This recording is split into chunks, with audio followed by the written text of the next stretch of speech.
You could get them, but can you keep them? When I walk through, when I walk through, when I walk through, when I walk She all her second husband. Welcome back to another episode of the Girl Stop Playin podcast. It's your favorite homegirl, Coriel, here to encourage you to stop playing with your potential and start working for what you want in life and in love. You already know that I'm bringing you the information and the conversations to help you make the money and get the honey. You can have it all as long as you are willing to work. And today I got a working woman in the building. We got the Sarah Fontenot in the studio. Hey, girl. Welcome to the show. I'm really happy to be here. Thank I'm you. excited to have you. So we met, I don't even know when we met. I know the first time I remember meeting you was at, it was a Social Proof dinner. Alumni. Yep, the all white. Yep. So that was the first time I remember like meeting you in real life, but I feel like we knew each other on the internet somehow. Yes. But for the people who may not know you, introduce yourself and tell the people. What's up, y'all? My name is Sarah Fontenot. I have claimed myself to be a self-love guru. I am a small town girl from Regina, Saskatchewan, and I moved to America to pursue my dreams, slipped and fell in entrepreneurship, and I never really looked back. I'm just a person that believes we can be, do, and have anything that we want to be, do, and have, and that's how I live my life. I love it. So what is, how do you become a self-love like coach, expert, advocate? How do you get to that point within yourself to become that? Well, I think for me, when people ask me that question, they're like, well, why do you qualify yourself to speak about self-love? Because I know self-hate. Mm-hmm. You know, I've had to overcome self-hate. I've had to overcome that little devil on my shoulder. I've had to overcome the doubts and the fears. I've had to stop second-guessing myself and really understand who I am, have that awareness in who I'm being so I could be in integrity with that person. Even if it ruffles feathers, even if it's bothersome to others, even if people are like, I don't like you, even if it means I'm ostracized, this is who I am. Take it or leave it. I'm not here to make you happy. I'm here to be happy. And you can't be happy unless you're in integrity with self. So, I believe it breaks down into really simple principles, and I live by it and I stand on it, you know? So what would you say are some of the experiences that got you to the place where you could become self-aware enough, have enough confidence to, number one, just identify what you believe in and then be confident enough to stand on those beliefs? Well, I think it's a journey, right? I think it started, I'm from Canada, right? And I'm up from Little House on the Prairie, Canada. So I was the only Black girl in every grade. I never fit in. My hair was never the same. It was like my Black family, and then there was a Black community but I had never even seen a large group of Black people together before I moved to America, you know, outside of who my family was and like my friends that I danced with, you know? So I felt like that was the beginning of feeling like I don't belong, but being okay, because it's not about trying to fit in. It's really about like being all of you, you know? So it started there. And then I've been in really toxic relationships, you know? And it's funny, I have this story about how when I was 10 years old, I created a story that said, if I let you in, you'll betray me, based on an experience that I had. And Coriel, girl, I did not know until I was 28 years old that I created that story. And so I was subconsciously seeking the people, the places, the experiences, the everything that would validate, if I let you in, you'll betray me. So it's no wonder why I experienced domestic violence. I was almost paralyzed by my first ex-fiance. You know, it's no wonder why I couldn't have a solid female friendship until I realized that story. It's no wonder why I had these self-doubts and limiting beliefs and all of these different things. So it's really been a journey of having to overcome myself, get out of my own way, and then being okay with it. You know, one thing I feel like when you live in your truth, girl, when you live in your truth, it doesn't matter what anyone has to say, what they do, how they act, because, you know, at the end of the day, you're proud of you. You can look that person in the face. And be okay with who you see in the mirror. Yes, I love it. So how do you get to a point where you can shut out the noise of other people? Because so many people, especially with social media being what it is, especially with women specifically dealing with so much imposter syndrome. Sheesh. How do you get to the point within yourself where you can not succumb to the pressures of other people, not feel like you got to go along to get along, not be afraid to ruffle those feathers or go in a different direction from the group? Like how for someone who's watching this and is like, well, that sounds good, but I can't find it within me to do this. I think number one is you have to decide who is it that you want to be. I think we're all duped from our childhood because we're always hearing like, what do you want to be when you grow up? What do you want to be? Well, what is great, but what is connected to achievement, whereas who is connected to fulfillment? And so we're constantly chasing achievement. Even as women, especially Black women, we're out here, I got to do this. Okay, well, that's why we're human beings and not human doings, right? And so inside of that, when you are aware of who it is that you want to be, it's just like any goal. You work towards being that person. How does that person walk into a room? How does that person dress? How does that person smell? How does that person act? And when you can get clear, like, how is their hair? And this is the thing. It's always a flow. It's always changing because we're always evolving. But I think that when you're clear on the first version of you that you want to be and you're willing to work in alignment with it, and then you have to set boundaries around it because, if you decide one day I'm just going to start living my life as a completely new woman, all of your friends and your family members are about to be like, first of all, who do you think you are? Now, oh, you better than us now? Oh, you and your little business? Oh, you think all of these things that start to come up? You have to put boundaries around it. And so how do you reinforce a boundary? Repetition. How do you reinforce a boundary? Saying what you mean, meaning what you say and saying what you mean. How do you reinforce a boundary? Not letting people slide when they try to play them, And so it's a time thing and it's a compassion thing because we all stumble, we all fall, we all make mistakes, but are you willing to fight for who it is that you want to be? Are you even aware of who it is that you want to be? That part. Because most of us are on autopilot, to be honest. And we are subconsciously deciding who we want to be based on other people's opinions, other people's beliefs, other people's desires for ourselves, especially women. Who does our mom want us to be? Who does our mom expect us to be? How does she want us to show up? And then we become that person and we wonder why we feel unfulfilled because that was not our true desire. That was the desire of someone else. So I love that. And I want to go back to what you said about your childhood, the 8-year-old self, because we often, end up on these couches having these podcast conversations and they're so enlightening, such enlightening conversations. But a lot of times the person who's showing up to have the conversation is still that unhealed 8-year-old, 10-year-old, 12-year-old person because we have not even realized that that's where we got stuck. Yeah. How did you come to that realization? Because for you to be able to pinpoint it and define it and communicate it in such a way that to me is the first step to being able to deal with it. If you can't define it, you can't deal with it. So for you to be able to define this was the age, this was the story, now I can unpack it, that's big. Yes. So I do a lot of seminars. I do a lot of trainings. I'm always... Where you're the student or the teacher? Both. Got you. Okay. But we're always teaching who's like 5 years behind us, right? So it's like even if I'm on 1, I could teach a 0. If I'm on 3, I could teach a 2. Facts. So I was both at the time. But in this time...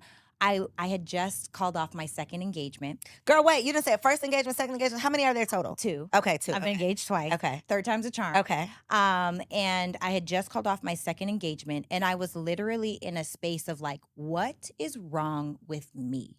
Like, why do I keep attracting these people? Because he did some real sly stuff, right? And so I was like, why do I keep choosing these people that I know I'm not in alignment with? Like, what is it about Sarah that's attracting these experiences and then putting up with it, And so I started getting heavily into books. I started reading the book Rory Ray, How to Have the Relationship You Want, going from masculine to feminine. I went into a seminar called Insight. Insight is about like your heart. I've done Landmark Forum. There's so many. Have you done Landmark Girl, Forum? yes, that was a long time ago. Okay. Yes, it's so good. You did it too? I haven't, but it keeps coming up. I keep hearing about it. So I'm so intrigued. We'll have to talk about that off camera because I have questions. It's so good. Okay. It is so good. Okay. And so I was doing all of these things to work on myself to really figure out like, what is the hell why? Yes. And so I realized where I've done a lot of these different exercises. And so in these exercises, you have to think of all of the people that you've ever wronged and that have ever wronged you, right? And so I had this list of like, and it's like back to your childhood and you write out like, what was it about this? And so I'm writing out all of these things. And I realized that when I was 10 years old, there was a girl that I was in school with and her name, I'm not going to say her real name is Jane Doe. Okay. And so Jane Doe was the it girl, okay? She could sing, she could play guitar, piano. She was fast in track, beautiful. And when she would invite the whole class over for whatever event she was having at her house, you would think Little Miss Muffet lived there from my 10-year-old eyes, right? I was like, wow, this girl just, everything has their perfect little place. And her dad was a police officer. Her mom was a stay-at-home mom. I was like, I want to be like Jane Doe. We all know the Jane Does. I wanted to be just like her. Now, me on the flip side, I have all of the siblings. My parents are, my dad ruptured a disc in his back when I was 10 years old. So we went from a 2-family income household to 1. And so my mom had a full-time job. She was going to school full-time to get her master's in engineering, taking care of my dad and his injury, all of us kids, and trying to make sure that we weren't homeless. And so needless to say, when my parents would say, clean your room, there's no accountability, because we're trying to make sure I'm not homeless and my dad is currently hurting downstairs. So as long as the main areas in the house were clean, they didn't care what our room looked like. So I was a dirty kid, Coriel. Like when I tell you dirty, if there were roaches where I'm from in Canada, we would have had roaches strictly because of me. I'm talking dirty. And look, y'all can judge me if you want to, but I'm gonna keep it real because it's a part of my story. I would pick gum up off the ground and chew it. This is the kind of, see? For what reason? For what reason, Sarah? And educate us why you did that. I don't know why I did it. I was just gross. I was a gross kid. Yeah, I was just gross. I was. It is what it is. I was a nasty little child. But I'm grateful for it because when I asked Jane Doe, I said, Jane, I really want you to teach me how to be clean like you. I'm trying to get better, but I really want you to teach me how to be clean like you. So do you want to come over to my house tomorrow and play and you can teach me how to be clean like you? So the next day, she came to my house, and I cleaned my room as best as I knew how. But there was clutter everywhere, clothes everywhere, stuff under the bed. It just is a different level, right? A different level of awareness of what's acceptable and what isn't.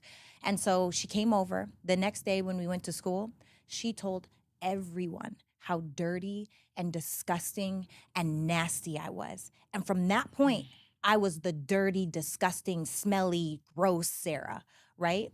Now, in that moment, I created a story because I asked you first. I said, can you help me? I didn't say, come over. Oh, surprise, it's dirty here. I'm literally inviting I told you it's dirty here. I need some help. I'm trying to learn. So what I didn't know was 10-year-old Sarah created that story that said, if I let you in, you'll betray me.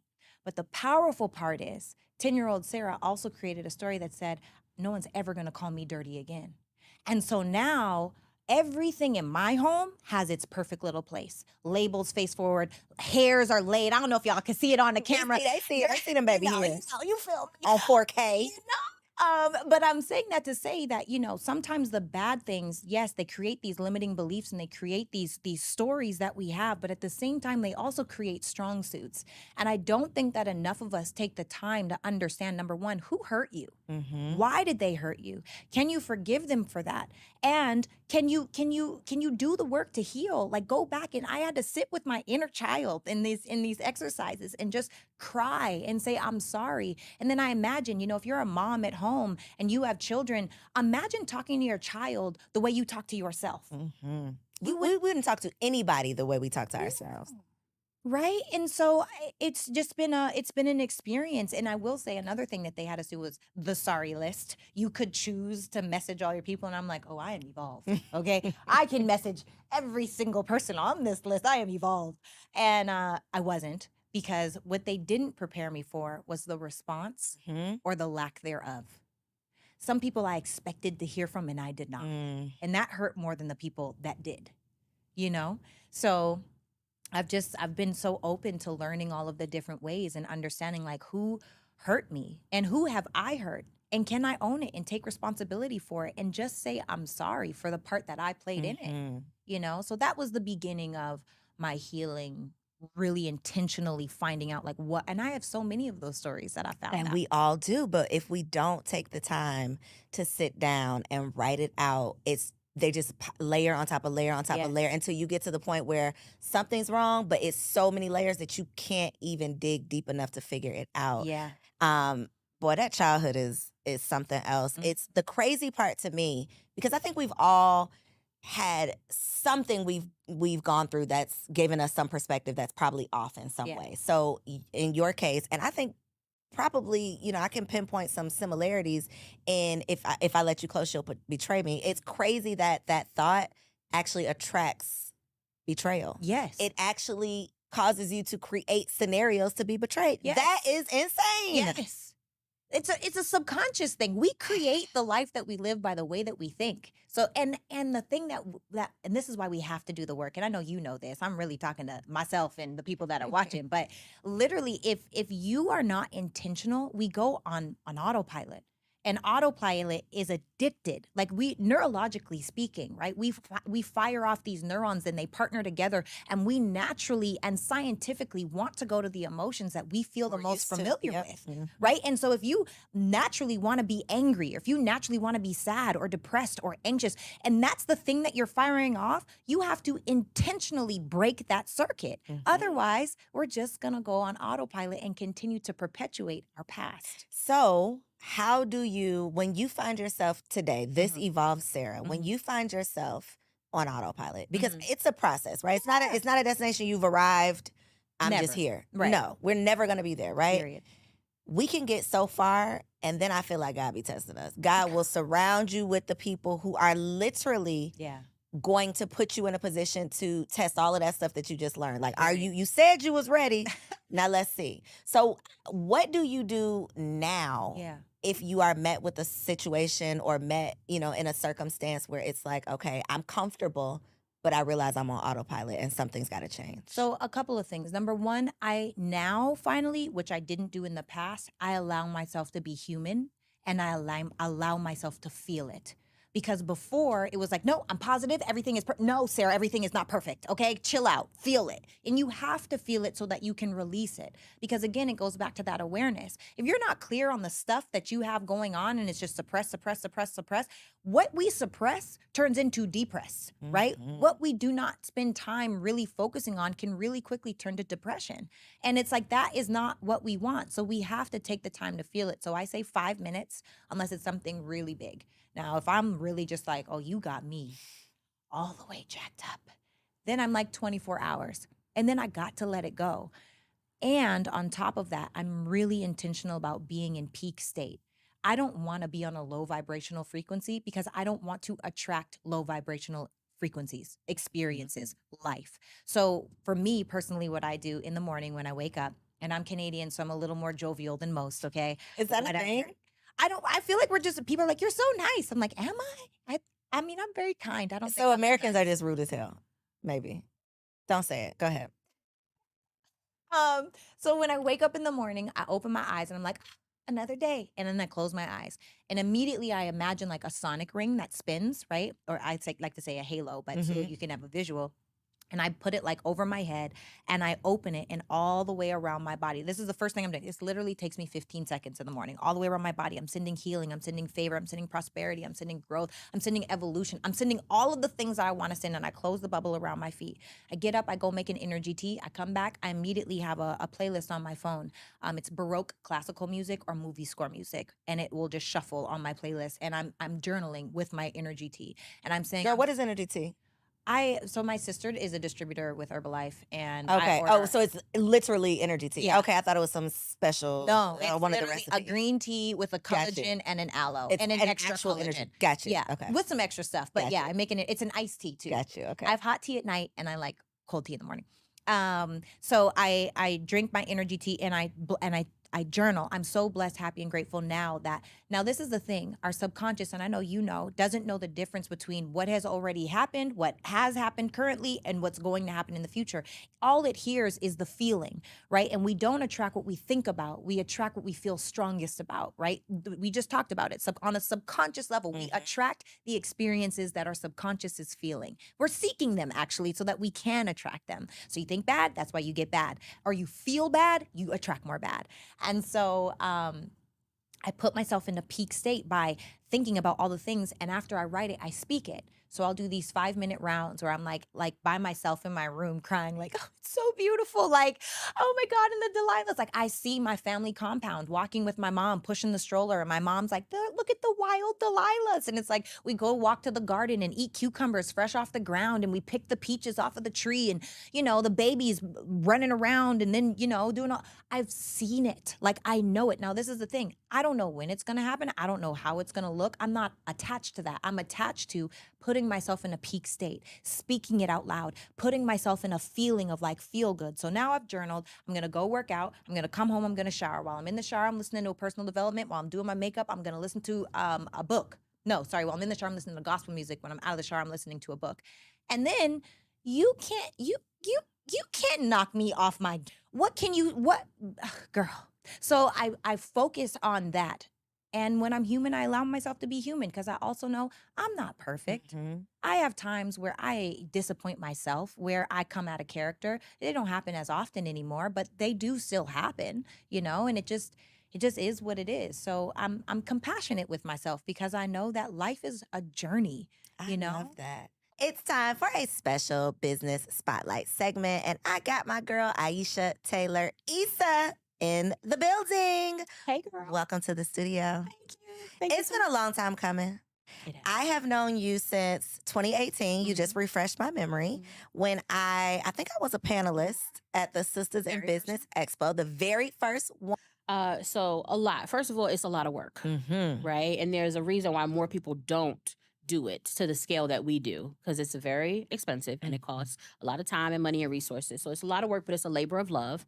One of the biggest things we've had to learn is that we needed to educate our audience, right? Because a lot of people do come with that mindset of, I got to sell. If I'm not selling, then it wasn't beneficial, right? And yes, selling is important, but we also are intentional about including both product and service-based businesses. So what's the advantage for the service-based businesses, right? It's lead generation, it's networking, it's growing your audience, it's all of that. So it took a year or two to really just get people to see the value in just being in the room, right? And selling, yes, but also putting yourself in spaces that are specifically curated for your growth and your advancement. And so I think that has been the biggest shift for us and for the culture. And once people kind of caught on to that, that's when we really see the impact that we're able to have. That is a very good point because I think that a lot of people approach vending from the perspective of if I don't make 100 sales, then I'm not successful. But you could get 100 leads. You could make one valuable connection that's worth way more than that 100 sales, right? You can do so many other things, but having the right intention and mindset behind it and, showing up with that, I think is super important. Absolutely. So you got a lot going on. I had the pleasure of attending your Mamapreneur brunch. As the keynote speaker. This past May. So what is new in your world? What can the people be looking out for and support? Yeah, so even though we're 2 years in with it now, the sister shop is still the buzz, the talk of the town, right? The newest part of our brand that people are really, really excited about. We opened our second location last year here in Atlantic Station. And it's almost like people don't even know we host expos anymore. I'm like, hello, we've been here. Yeah. Yes. Because people are so excited because you don't see any really stores like ours specifically. There are stores that sell all Black-owned brands, but we specifically have Black women-owned brands. So it's a really unique niche that we are super proud of with a really long wait list of folks trying to get in. And so what's on the horizon will prayerfully be new locations. Come on. And also branching out our expo to new cities and new markets. We've already done 5 markets over the last 6 years. Normally we do 4 a year. This year we shifted our processing. So we did 2 cities, but regional. And so each is 2 days. Okay. So still a lot of work. And so we're actually hosting our Northeast Expo next weekend, September 22nd and 23rd in Passaic, New Jersey. So super excited. As someone who's done events, that shit is a lot of work. That's why we scale back. You just said that you do 4 in a year. We used to, yeah. This is the first year since 2018 that we did not do 4. What type of team and time management and liquor, what is it that you do? What does it take? Seriously, how do you manage? I'm real with you. Sometimes I don't know. Sometimes it literally is the grace of God. I mean, it's always the grace of God, but sometimes I don't know. I do have an amazing team. Now, when I first started, it was not just me, but it was my family. Okay. And I am super blessed. I shout it from the mountaintops anywhere I can that I have been blessed to have a super supportive family. So when I didn't have any money to pay them, they traveled on their own dime and their own time to every city to be with me. So that's really how we did it. And they still do to this day.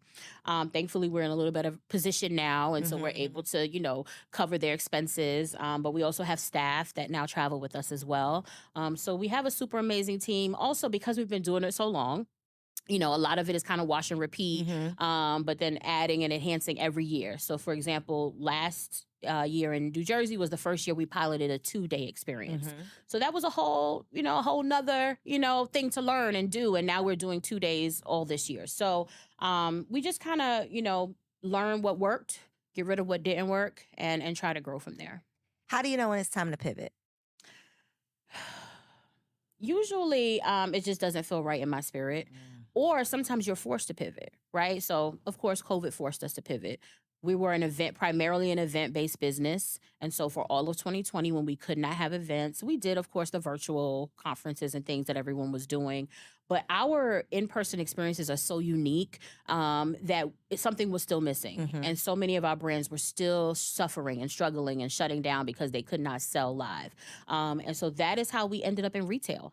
I never imagined retail, never even thought about it. But when stuff started opening back up, it was the retail stores where people were flocking to and the malls. And so that's how we landed there. So a lot of times it's the circumstances that cause us to pivot, but then other times it might just be something in my spirit or the numbers ain't right, like the math ain't mathing. And so, or just the stress and the strain of it, right? So 4 cities after 5 years became a lot on us emotionally, physically, financially. And so we were like, what else can we do to still serve our people, but maybe not go to 4 cities? That part. And you are a wife and you are a mother. How? Of a little pumpkin. Of a little Puda Tuda. How? Do you have a time management like tip, trick, hack? What are you doing? No? No. I delegate a lot. That's a hack. I delegate a lot. And how do you delegate? How do you trust people to delegate? It has not been easy, but again, I've been super blessed with some really great staff and team members. And so once you prove to me that you can handle something, it's a wrap. It's a wrap. You're going to handle something. Take it all. Take it all. So that has worked over, I would say, the last 2 years. People showing me what they can do and me allowing them to do it. Now we haven't, that hasn't always been the case. Of course, a couple of bad apples, make it into the bunch. And so we have to identify them early. I will say that I hold on to people sometimes too long, because of just, your heart, my heart, and trying to see the best and get the best out of people. But I think one thing that has helped me in terms of a time management hack is delegation. I had to make a lot of changes when I became a mom. That I didn't make right away. Like what? What were some of those changes that you just had to? You didn't really want to? Closing my laptop and creating a bedtime for my son. Like the first 6 months of his life, maybe even into 9 months, he would just be up with me while I was working. I mean, just, cooing and laughing and watching cartoons, and I would just be steady. And I didn't initially see the problem with that. But then one day I kind of looked over at him and I was like, you need to put this child to bed. You need to stop what you're doing and create a routine for him. And I did. And I was very proud of that. And honestly, he did not have any issues adjusting. It was me. Right. It usually is. He immediately fell right into the flow. I had no trouble getting him to lay down, no trouble. We created a bath time, whole routine, book, all of that stuff that I guess the rest of the world was doing. And I'm over here like a fool, working crazy, trying to take care of this business. And my son is just chilling. You're not a fool. You know what you are? You are a boss that has become a mother. Yeah. And now you have to adjust into being a mom. Most of us try to do what we've been doing just with the baby on our hip now. And it's like, no, you gotta put this down so you can, it's. And I love that commonality between us because we both were, already running, enterprises, before we became wives and mothers. And it is a shift. Yes. It's an adjustment. When you don't enter into this world already with those titles and you add those roles, you definitely have to make some adjustments. And thankfully, I got married, right before we started this brand. So he's been with me, through every peak and valley. But the baby was definitely an adjustment, and he is the best thing that ever happened to us. So. Are you done? I'm done. Done? I'm old. Done or done? I'm done. Okay. One and done. One and done. We good over here. We go cheap. cheap.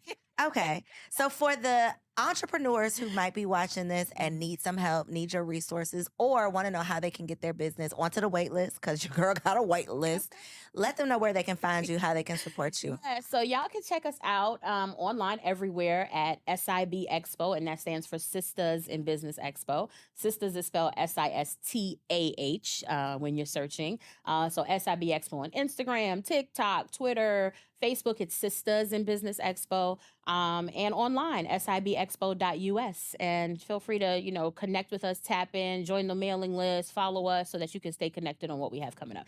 And check them out at their sister shop in New Jersey, right? Yes, and New Atlantic Jersey, Elizabeth, Station. New Jersey, at the Mills at Jersey Gardens Mall and Atlantic Station right here in Midtown Atlanta. And that website is thesistershop.com, SISTAH.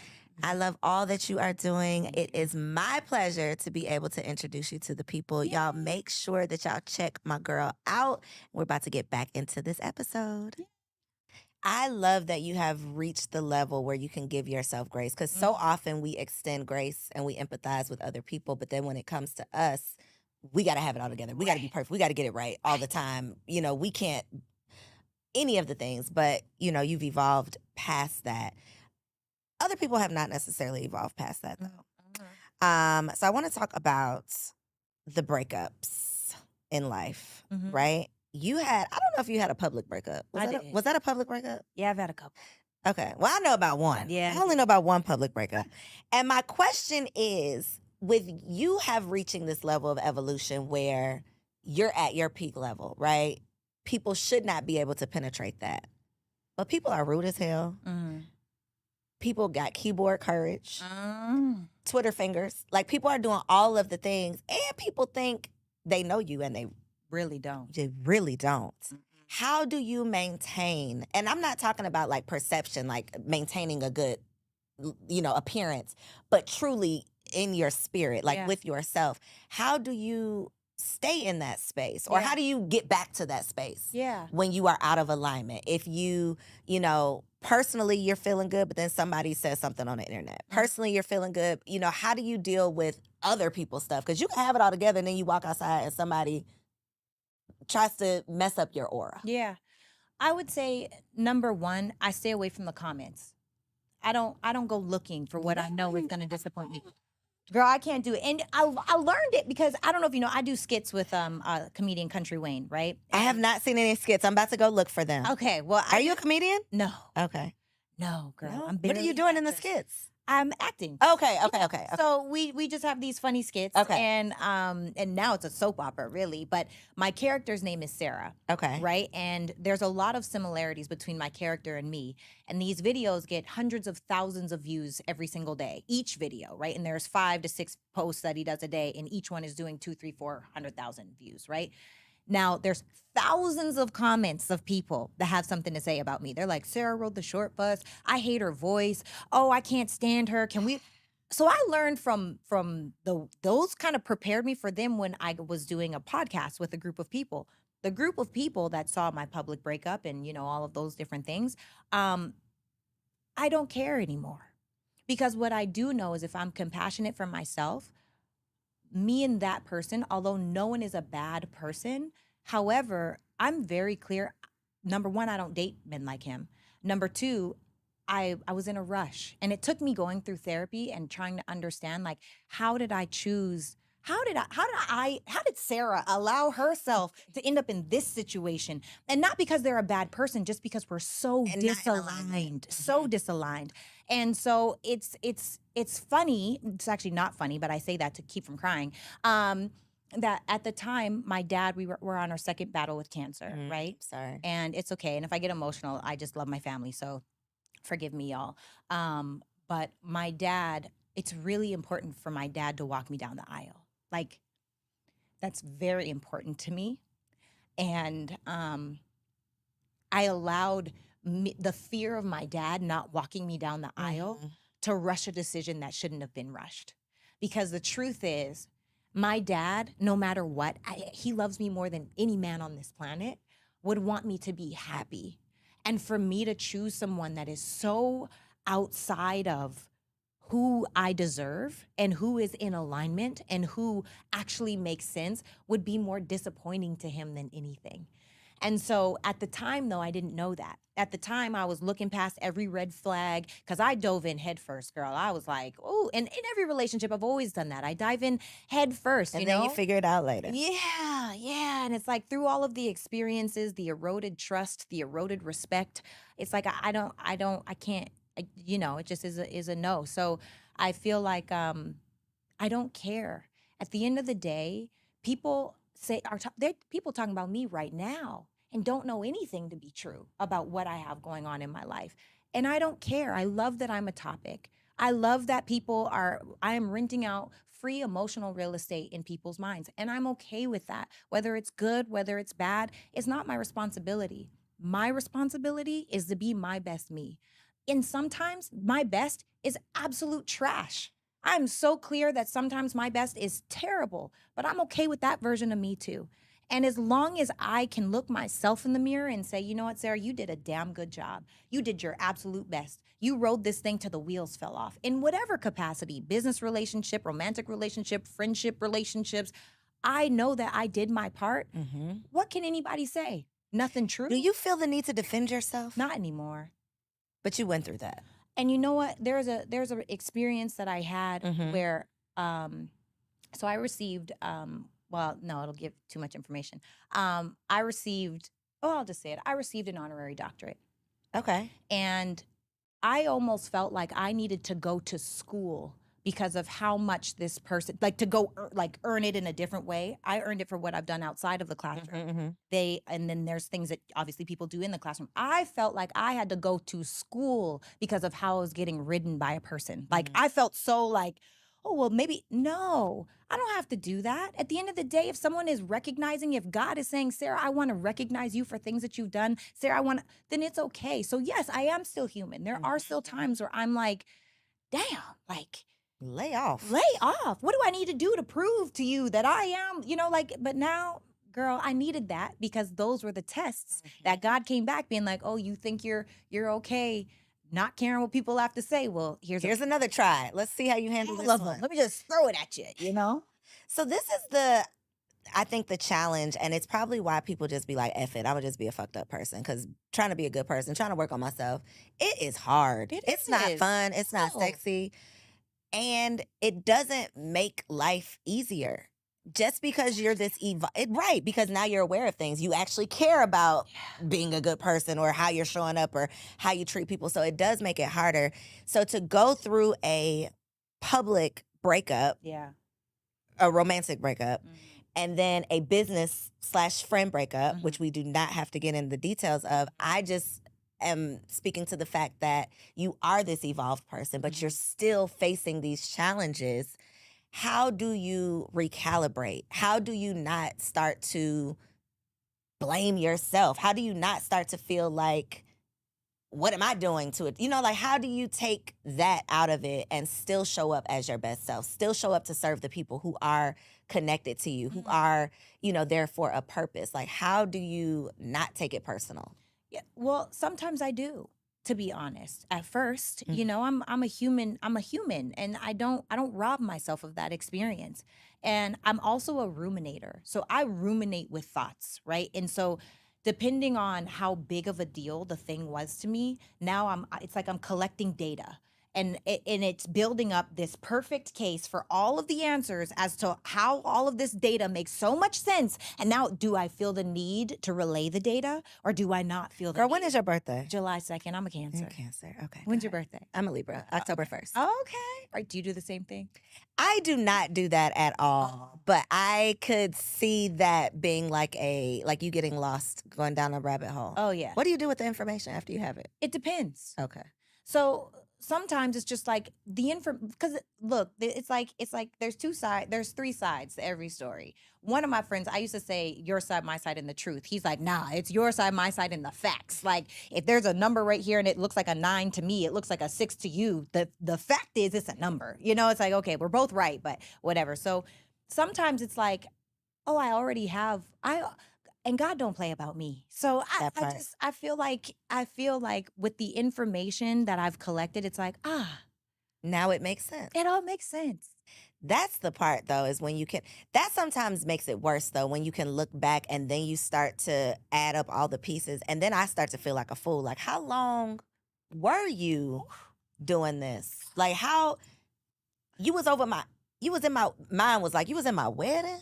And you felt like, those are the things when you do start to go back, and hindsight is 2020, and you start putting the pieces of the puzzle together. It's like, damn, you did play with me for a little while, but you ain't gonna play no more. No. Yeah, that's tough. Yeah. Do you feel jaded going into another relationship? Not at all. I want love. I'm so excited I desire to be married, but I'm also very clear that my dating pool is very small. So I'm dating. I'm outside, I'm outside or whatever. Come on outside. But I also am just very clear that I'm not in a rush. Why is your anymore. pool small? Because I want what I deserve. And if I could work on myself mentally, emotionally, physically, spiritually, financially, and energetically, I want a man that believes in that too. I want a man that understands emotional intelligence, but most importantly, emotional regulation. I want a man that understands safety, security, respect, and values family and has principles and morals. And in this soft generation, things are changing, and I will say that, I'm 35 years old. Years young, whatever you want to call it, and I'm single because I'm not married. I have no children, and I know a lot of people that allow society to make them feel like, oh well, why, where's your man at that? And I've actually had people be like, well, obviously it didn't work because you don't have a man. Being in a relationship is easy. Getting married, getting a man is also not that hard. easy. Yeah. But choosing someone that you're aligned with is far more challenging because there's a lot of marriages out here. I don't want none. Not in alignment At all, right? And not to whoever, like there's so many relationships out here that are not, I don't want that for my life, and so I'm patient now. I'm moving like my therapist did a thing, and I asked him, I was like, how did I ignore so many red flags, right? What is it about me that ignored so many red flags? And he said, Sarah, you did not ignore red flags. He said, there's a wife and a girlfriend. A wife looks at, let's say you're building construction. A wife will look at a hole in the wall and then be like, oh, or a hole in the foundation and say, we got to fill this up, right? So we're going to get the materials, we're going to come back and we're going to patch this up and keep building, right? An inspector is a girlfriend. So a girlfriend would go look at that same hole in the floor and be like, we actually don't have the materials that are necessary to fill this hole right here. And if you fill it up with something else, over time, the higher you build, the more it will fall.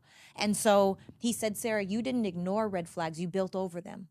You were moving like a wife and not a girlfriend. And that's not to say that wives aren't supposed to act like, we aren't supposed to act like wives. It's to say, inspect your person to see if they are worthy of the love that you have to give. So for me now, I'm just inspecting more. I'm not in a rush. Like, I just believe that we deserve to have it all. And I'm excited. Girl, this is how I know that things are changing for me. I eat out every day. It's just me, right? So I eat out every day. And now even for like my friends have been talking about stuff, I'm like, oh, I'm going to bake a pie. Or like my ex before my last, I was baking fresh bread every week. I was making his favorite meals, like literally whatever. I fall into that. And I feel like I'm starting to like, oh God, are you trying to tell me? Not to say that cooking is a wife duty. I hate when people say that, but I just feel like it's the vibe though. Yes, it is. It's the vibe. Yeah. Yeah. I love that for you. Thank you. So you're out here in these streets. I'm outside. She's outside. She is dating. You have already made it very clear what we are attracting. Oh, yeah. Right? What we are not settling for less than. Period. I was going to say shoot your shot, but you have already, fellas, she has already made it very clear what it is. For the people who are watching this, though, that are like, Sarah, I need to get some of this. I know you have a new podcast. I do. So tell the people about the new podcast. But if you have, do you do coaching or? Not anymore. Okay. No. We'll just tell about the events. podcast. Yeah, I do events and I have one and it's probably already happened. But so I have a podcast. It's called It's Giving, and it's giving all of the things. It's giving red flags, it's giving desperate. It's giving self-love. It's giving healing. It's giving transformation. It's just a lot of very real, raw conversations with real, raw people. It's them behind the business or behind the success and behind the money. Like, who is this person? And I've just been having a ball because I learned I really enjoy podcasting. I really enjoy it, and we have really awesome conversations, and it is all of the things with a focus on healing. I love it. I love this new space that you're in. I feel like you have no choice but to attract goodness. Thank you. And so I love that for you. I can't wait to see all that comes. It's coming. So many new exciting things, new energy, new vibes. So yeah, let the people know right there in that camera where they can find the podcast, where they can find you online, and follow you on social media. Oh my goodness. Hi, guys. Again, my name is Sarah Fontenot, and you can find me at Ms. Sarah Fontenot. So MSSARAHFONTENOT. The T is silent. That's me on all platforms. The podcast is on everything. It's Giving Podcast. So it's period giving period podcast. But if you just type it's giving, you'll find it on all of the platforms. We're on Spotify, Apple. We doing all the things. places. Yeah. And we'll make sure it's linked below. So y'all ain't got to go search. Just click below. Make sure y'all support, subscribe to the show, follow on Instagram, and send your girl some good vibes, all right? It's hard in these streets when you're out here trying to do the Lord's work. Oh. Thank you for tuning in to another episode of Girl Stop Playin. See you next week. If you enjoyed that episode, make sure you subscribe to the channel so you don't miss out on any upcoming content. And take it a step further and go ahead and join our private community over on Patreon, because it comes with some pretty bomb perks, including early and discounted access to our upcoming events, behind the scene exclusives with some of your favorite guests, the opportunity to call in on an upcoming show, the chance to vote on topics and guests for brand new shows, and I'm even giving you unlimited access to my vault of business classes where I'm teaching you everything from Airbnb to developing digital products and everything in between. And you can get access to our Patreon for as little as $5 a month, okay? Get in where you fit in, and I'll see you on the inside.